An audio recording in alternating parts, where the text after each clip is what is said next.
Welcome to AUSA's Army Matters podcast, focusing on what's important to the total Army community. We bring vital Army conversations and interviews on issues relevant to soldiers, military families, and all of you amazing Army supporters. Rotating each week, our show includes Soldier Today, Army Real Talk, Family Voices, and Thought Leaders. Let's tune into the show. Welcome to AUSA's Army Matters podcast.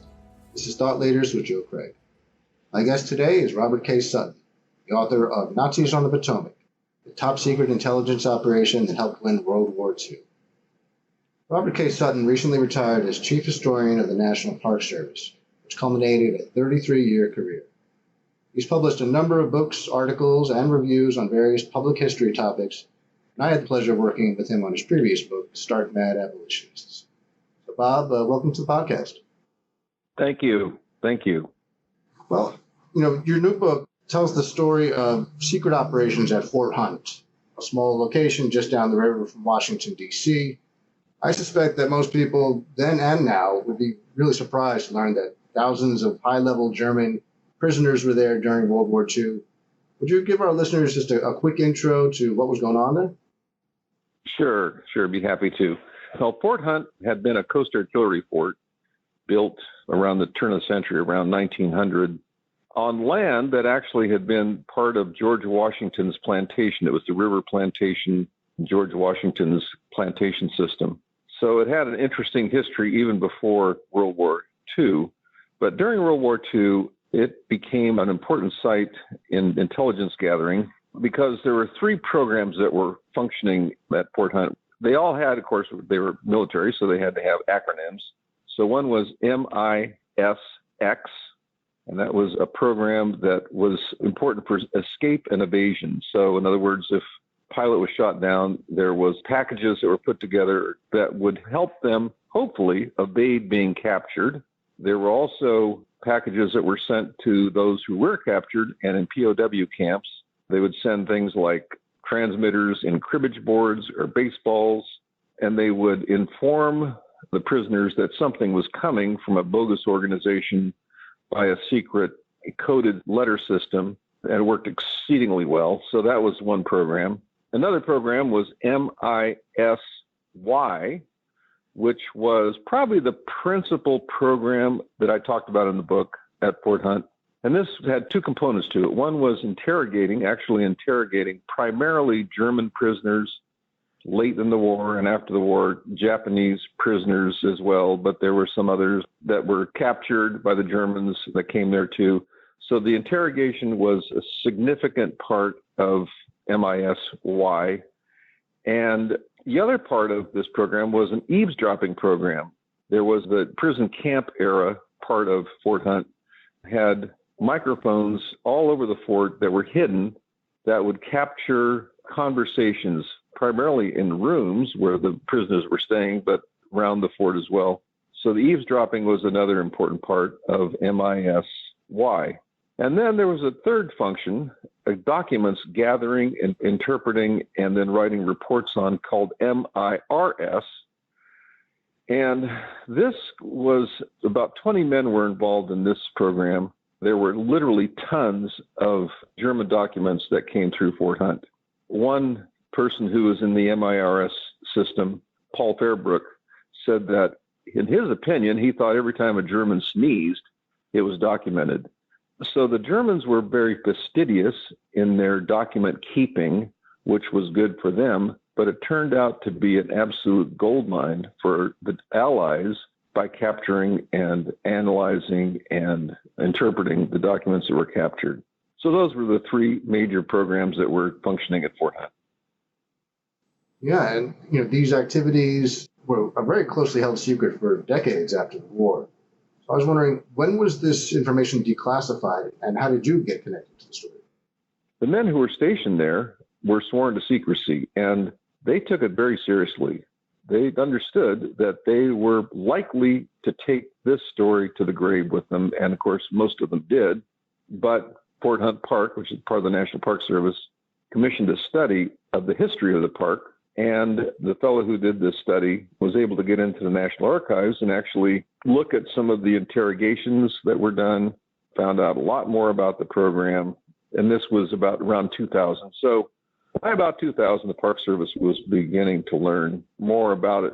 But the one thing that they really, really wanted, that was really critical to them, was to be able to talk to some of the soldiers who were stationed at Fort Hunt. The Park Service was able to interview about 65 primarily soldiers who were stationed at Fort Hunt, and that became an absolute goldmine of material. In fact, most of the book is actually based on those interviews, and I found out about it. I was appointed as chief historian of the Park Service. I started in October of 2007, right in the middle of this project, and I met with the fellows who were doing the oral histories, and I was able to give them a little bit of money to continue the oral histories where they had to travel. So who were these soldiers working at Fort Hunt? How were they selected for the job? This is, I think, the most fascinating part of the story. Many of them were German and Austrian Jews who had come to the United States, in many cases as children, in the 1930s when Hitler came to power. Some came with their families, some came alone through a program that was established for bringing 1,000 German Jewish children to the United States. So they had a very interesting reason for being there. First of all, they were fluent in German. They understood German culture. And of course, they had an axe to grind with Hitler, who had forced them out of their homeland. One of the men who was stationed at Fort Hunt, Paul Fairbrook, made an interesting comment that sort of followed up from another gentleman, Hans Speer, who's there as well, who said that you can train a soldier to shoot a gun, throw hand grenades, and whatever in 6 weeks or 6 months. But no matter whether it's 6 weeks, 6 months, or 6 years, you can never, ever train anybody to speak German like a native. And so that probably was one of the most valuable parts of this program, that they understood the culture. They had a very good reason to be there to defeat Hitler. When these interrogators were, going through their training for how to do intelligence, they were told, repeatedly emphasized the importance of establishing a connection with the prisoner. So what techniques do they use? How do they elicit information from the prisoners? Well, one thing that they made very, very clear, and I emphasized at several points in the book, in fact, at one point I sort of apologized for saying it over and over again. They wanted to make it very clear that they never, ever use corporal punishment on any of the Germans. As far as I can tell from all of my research, that followed. They just did not beat or torture any of the prisoners, but they had other ways of getting information. So they would try to do the friendly approach, like, you want to play ping pong? You want to play horseshoes? Would you like to go to a movie? If you tell us some really good information, we'll take you to a really, really nice steak dinner in D.C. So that was one approach. And usually when they started the interrogation, they said, would you like a cigarette? Would you like something to eat? So they tried the friendly approach. And in most cases that worked. But if it didn't work, they had several other ways of getting information short of torture. One was the gun emplacements from the fort that was built in about 1900 were still there.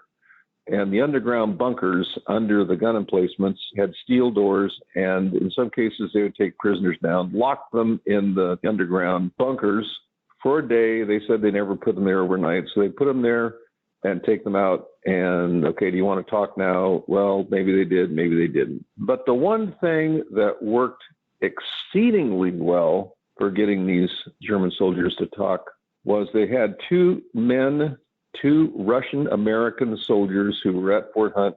One's name was Alexander Shidlinsky. The other was Alex Dallin.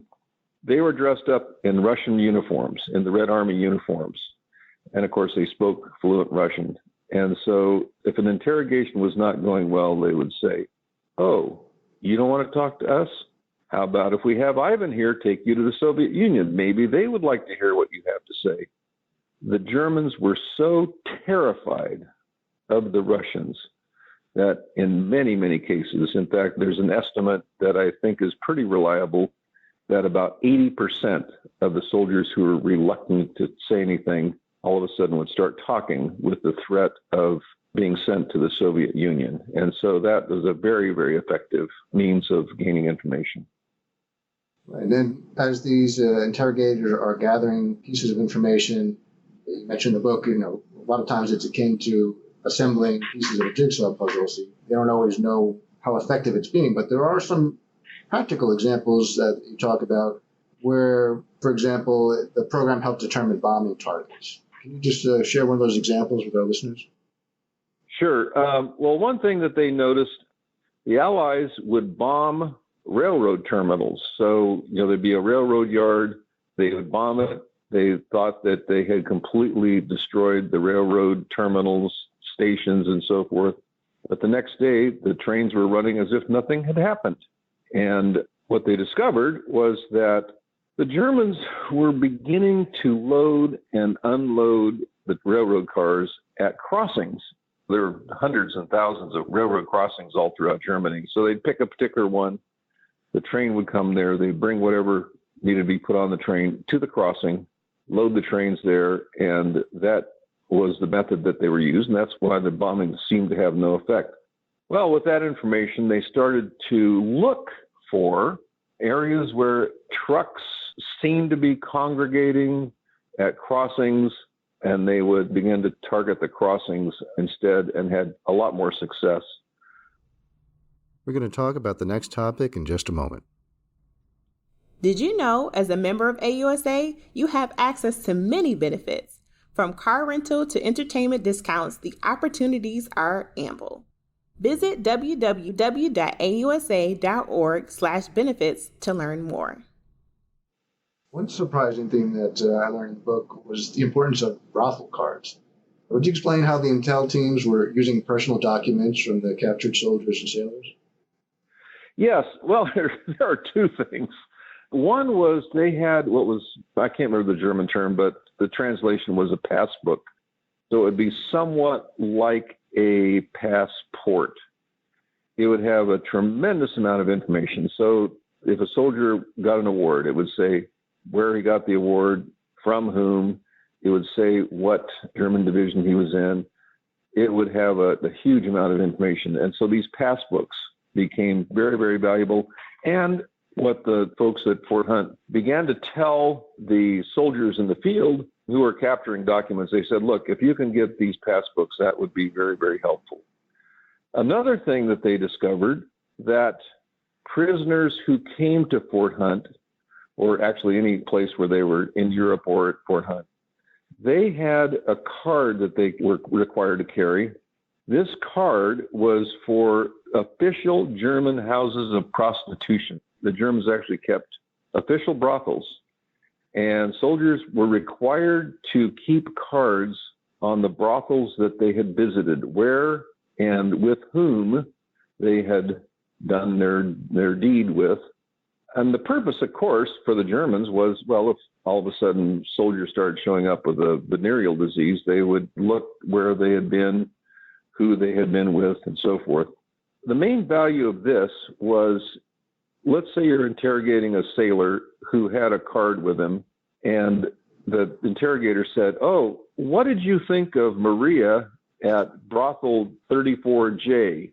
He would look at them like, how on earth do you know that? Would knock them so off guard that in many cases they said, well, they know everything anyway, so I might as well tell them what they want to know. So that was one feature. Another thing was some of these soldiers felt very guilty. Maybe they were married. They sure didn't want their wife to know that they'd gone to a brothel, or maybe they were very religious and they had a moment when they said, well, who cares? Didn't want it known that they had been to a brothel. So these two sources turned out to be very, very valuable. Yeah, and I'm sure that, they helped track movements of various units, which kind of leads us into the discussion of documents that MIRS, the Military Intelligence Research Service, was involved with. Please, talk about that work and the importance of what they put together called the Red Book. The Red Book, I think, was one of the most valuable things that came out of Fort Hunt. There were several different editions of this. It was called The Order of Battle of the German Army. It described every function within the German army in great detail. They essentially knew every single division, who the commander was, who the second in command was, where the division was located, what the division had done. There was infantry, artillery, so forth.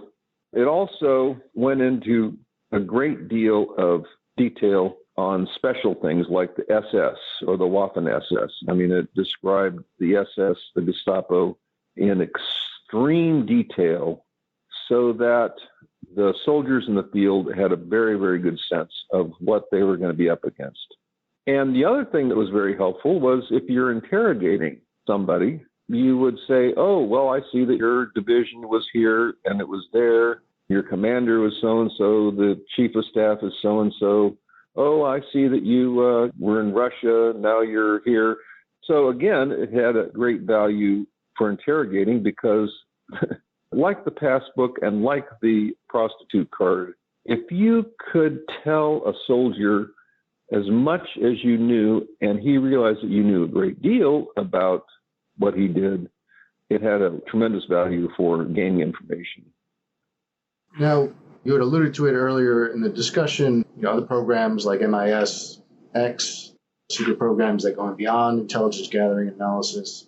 Tell us a little bit about MisX, the program set up by Silvio Bedini, who you call the first cryptographer of the U.S. Army. How did his code work?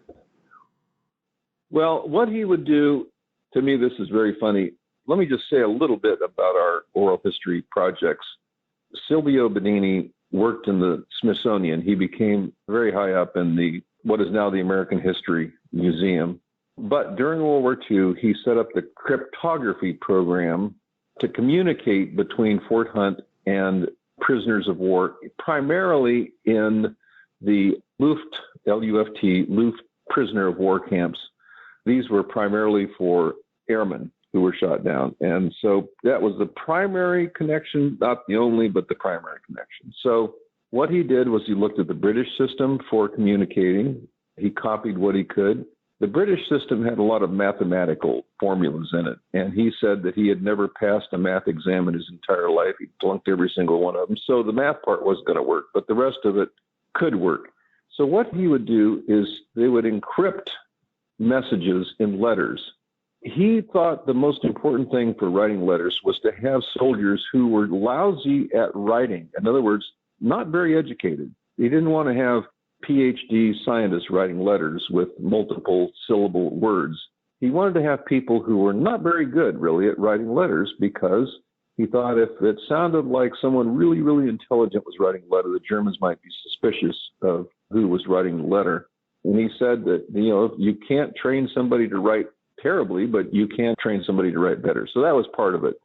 They set up a system so that there were several hundred airmen who were trained in this system, who in turn would train airmen who were going to Europe in how this system worked. So in every prisoner of war camp, there'd be one or two or more prisoners who knew how this system worked, who could communicate with Fort Hunt. And it's funny, there's one soldier that we interviewed said that he got letters from a woman named Emma who was in his high school. Well, he didn't know anybody by that name. He certainly didn't know this particular person. But what he was amazed at is how much she knew about whoever it was, how much she knew about his high school. And so it worked very, very well. It was one of the really great successes in World War II. And the secret operations at Fort Hunt, they didn't end with Germany's surrender. So to wrap up our discussion, could you tell us about some of the military intelligence work that was done there after the war? Most of the soldiers that we interviewed were there late in the war. It just was, unfortunately, they were the ones who were still alive when we started our program, and so they're the ones that we were able to interview. And so many of them were there after the war. The arrangement for Fort Hunt with the Park Service actually owned the fort before World War II, and so the Department of War had to make an arrangement with the Park Service to use Fort Hunt, and the arrangement was that they could keep it for a year after the war was over. And so after the war, the interrogations were very, very different. For one thing, a lot more German generals came through the fort. Some had tremendously important information And the ones that really were the most desirable were the ones who knew a lot about Russia. Because late in the war, many of the German soldiers said, look, I want to be on your side when the war's over, because we think there's going to be a war not long after this war's over with Russia.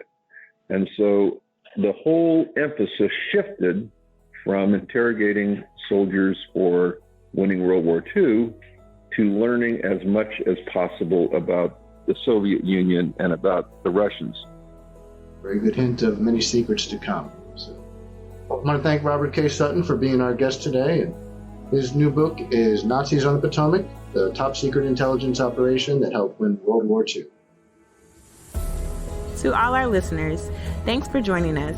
Be sure to subscribe to the Army Matters podcast on iTunes and everywhere podcasts are found. The Army Matters podcast series is brought to you by the Association of the United States Army, the U.S. Army's professional association, member-supported, Army-connected.